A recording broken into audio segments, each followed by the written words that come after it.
Keluarga Dr. Wayan di Bali terlibat dalam kontroversi terkait harta gono gini dengan istri pertamanya. Salah satu masalah utamanya adalah penjualan rumah Dr. Wayan di Karawang. Kisah Dr. Wayan 54 tahun, yang viral hidup sebatang kara di rumah kumuh penuh sampah di Karawang, Jawa Barat. Usai kisah hidupnya yang pilu diketahui banyak orang, rumah Dr. Wayan kini ramai-ramai dibersihkan warga. Dr. Wayan pun dievakuasi oleh keluarganya dan akan dibawa terbang ke Bali dalam waktu dekat. Entah sampai kapan, sang dokter yang ditinggal istrinya berpuluh-puluh tahun itu tinggal di kampung halamannya di Bali. Ia akhirnya kembali ke Bali bersama keluarganya, meninggalkan kenangan pahit di rumah megahnya di Karawang. Namun, di mata warga sekitar, sosok Dr. Wayan tetap menjadi seseorang yang istimewa.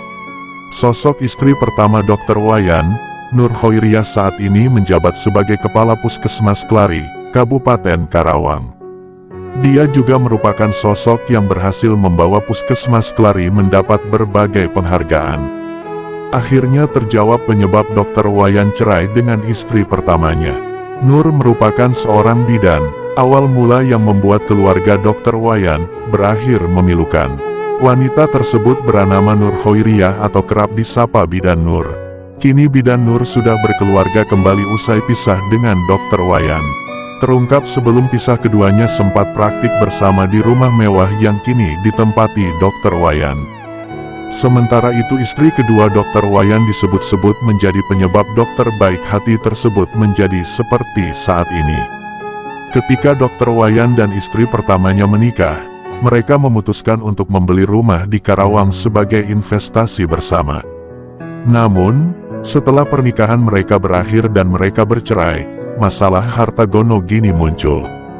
Istri pertama Dr. Wayan bersikeras agar rumah di Karawang dijual dan hasilnya dibagi secara adil di antara mereka. Dia berargumen bahwa dia juga berkontribusi dalam pembelian dalam rumah tersebut dan berhak mendapatkan bagian dari investasi tersebut. Namun, keluarga Dr. Wayan di Bali memiliki pandangan yang berbeda. Mereka berpendapat bahwa rumah di Karawang adalah harta eksklusif Dr. Wayan dan istri pertamanya tidak berhak atas bagian apapun dari penjualan tersebut. Keluarga berargumen bahwa mereka telah memberikan dukungan dan bantuan finansial kepada Dr. Wayan selama pernikahan dan setelahnya, sehingga rumah tersebut seharusnya menjadi kepemilikan keluarga. Kedua belah pihak telah mencoba mencapai kesepakatan, tetapi negosiasi mereka terhenti dan kini masalah ini menjadi sengketa yang berkepanjangan.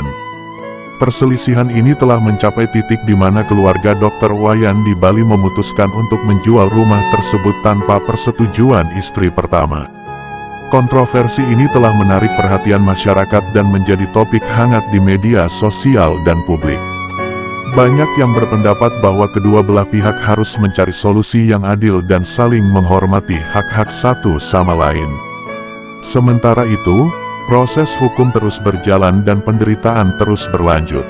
Masih belum jelas bagaimana sengketa ini akan berakhir dan apakah rumah di Karawang akan dijual tanpa persetujuan istri pertama atau tidak. Kisah kontroversi harta gono gini ini mencerminkan kompleksitas hubungan perceraian dan pentingnya menyelesaikan masalah secara adil dan transparan antara pihak-pihak yang terlibat.